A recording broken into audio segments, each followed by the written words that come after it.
ಎಲ್ಲರಿಗೂ ನಮಸ್ಕಾರ. Welcome to my YouTube channel.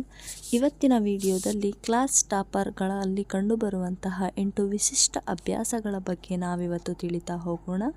ಅದರಲ್ಲಿ ಮೊದಲನೇದಾಗಿ ಶೈಕ್ಷಣಿಕ ವರ್ಷಾರಂಭದಿಂದಲೇ ಅಭ್ಯಾಸವನ್ನು ಮಾಡೋದು. ತರಗತಿಗೆ ಟಾಪರ್ ಆಗುವ ವಿದ್ಯಾರ್ಥಿಗಳು ಶೈಕ್ಷಣಿಕ ವರ್ಷದ ಆರಂಭದಿಂದಲೇ ಓದೋದಕ್ಕೆ ಶುರು ಮಾಡ್ತಾರೆ. ಪರೀಕ್ಷೆ ಬರೋವರೆಗೂ ಕಾಯುತ್ತಾ ಕೂರೋದಿಲ್ಲ. ಸಮಯಕ್ಕೆ ಸರಿಯಾಗಿ ಅಧ್ಯಯನವನ್ನು ಪ್ರಾರಂಭಿಸುತ್ತಾರೆ. ಇನ್ನು ಎರಡನೆಯದಾಗಿ ತರಗತಿಗೆ ತಪ್ಪಿಸುವುದಿಲ್ಲ. ಟಾಪರ್ಗಳು ಎಂದಿಗೂ ತರಗತಿಗಳನ್ನು ತಪ್ಪಿಸಿಕೊಳ್ಳುವುದಿಲ್ಲ. ಶಿಕ್ಷಕರಿಂದ ಸಿಗುವ ಸಣ್ಣ ಸಣ್ಣ ವಿವರಗಳನ್ನು ಸಹ ಗಮನಿಸುತ್ತಾರೆ. ಬೇಸರ ಆಗುವಂತಹ ಉಪನ್ಯಾಸಗಳಿಗೂ ಕೂಡ ಹಾಜರಾಗಿರುತ್ತಾರೆ. ಮೂರನೆಯದಾಗಿ ಕಂಠಪಾಠ ಮಾಡುವುದಿಲ್ಲ.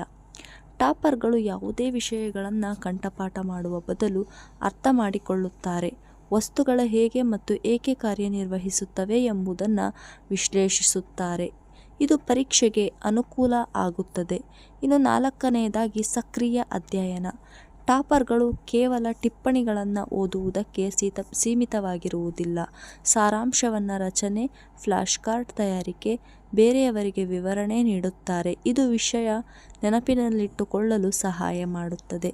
ಇನ್ನು ಐದನೆಯದಾಗಿ ಓದಬೇಕಾದ ವಿಷಯಕ್ಕೆ ಆದ್ಯತೆ. ಸೀಮಿತ ಸಮಯದಲ್ಲಿ ಬಹಳಷ್ಟು ಓದಬೇಕಾದಾಗ ಟಾಪರ್ಗಳು ಯಾವುದರ ಮೇಲೆ ಮೊದಲು ಗಮನ ಹರಿಸಬೇಕೆಂದು ತಿಳಿದಿರುತ್ತಾರೆ.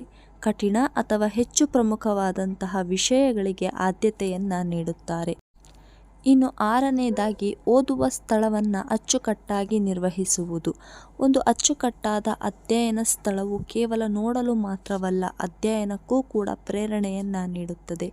ಟಾಪರ್ಗಳು ತಮ್ಮ ಟಿಪ್ಪಣಿಗಳು, ಪುಸ್ತಕಗಳು ಮತ್ತು ನಿಯೋಜನೆಗಳನ್ನು ಅಚ್ಚುಕಟ್ಟಾಗಿ ಇಟ್ಟುಕೊಂಡಿರುತ್ತಾರೆ. ಇನ್ನು ಏಳನೆಯದಾಗಿ ದಿನಚರಿಯನ್ನು ಪಾಲನೆ ಮಾಡುವುದು. ಶಿಸ್ತಿನ ಜೀವನ ಮಾಡುವವರು ದಿನಚರಿ ಹೊಂದಿರುವುದು ಬಹಳ ಮುಖ್ಯ.